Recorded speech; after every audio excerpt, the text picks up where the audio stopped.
J'ai posé la question un jour à un des jeunes qui vendent sur l'avenue Kennedy. Et je lui ai dit, mais pourquoi on vous chasse tout le temps et vous revenez toujours? Et il me dit non, c'est pas qu'on veut être têtu. Si l'on veut que tous les vendeurs d'appareils téléphoniques ou en tout cas du type d'appareil que nous vendons ici quittent l'avenue Kennedy, il faut désigner un endroit où tout le monde va. Parce que si vous faites partir quelques personnes et vous laissez d'autres ici, eux ils ont le business, nous on n'a pas. Mais si on met tout le monde, mais, exagérons, même si on met tout le monde même en Bangomo, on saura que le marché de telles choses c'est en Bangomo. Donc tout le monde ira acheter là-bas. Donc c'est ça qui doit guider notre réflexion. Il faut travailler donc avec les acteurs. Si moi je ne lui avais pas posé la question, je ne l'aurais jamais su.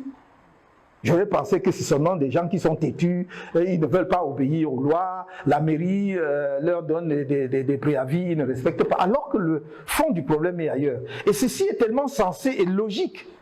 Parce que si vous avez un bon emplacement, où l'on chasse certaines personnes et garde d'autres, en fait vous créez la distorsion. La concurrence n'est plus loyale.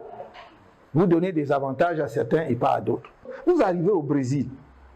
Par exemple, prenons ce que nous appelons ici chez nous le tourne d'eau. Au lieu que ce soit partout à tous les carrefours, chez eux ils ont, on va dire, comme des sortes de marchés où vous voyez, donc chacun a son box, prépare sa nourriture. Je suis là, c'est pas plus grand que ça. Ceci peut même être divisé entre deux personnes. Mais tout le monde, lorsqu'il y a pause, va manger là-bas.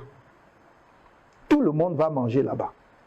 Avec l'avantage que les gens étant au même endroit, les conditions en fait de travail peuvent être améliorées facilement. Parce que si vous voulez par exemple, pour l'alimentation de vie, maintenir un niveau d'hygiène, il faut qu'il y ait de l'eau. Donc comme tout le monde est concentré au même endroit, on peut faire une adduction d'eau facilement. De façon à ce que chaque petit restaurant, donc chacun qui a son petit coin, ait un robinet devant son petit coin. Il peut faire laver ses propres, ça évacue. On peut aussi canaliser les eaux usées. Le client qui vient là mange en sécurité. Donc nous avons un problème d'organisation. Nous avons nos jeunes, enfants, petits frères et tout, qui sortent le matin avec une paire de chaussures ou deux. Ils passent toute la journée à sillonner la ville avec une paire de chaussures. Donc ça, moi, par contre, ça, je dis que c'est vraiment, vraiment du non-emploi dissimulé sous le fait qu'on a une paire de chaussures qu'on vend toute la journée. Ça n'est pas sérieux parce que cet enfant ne peut pas s'en sortir avec ça.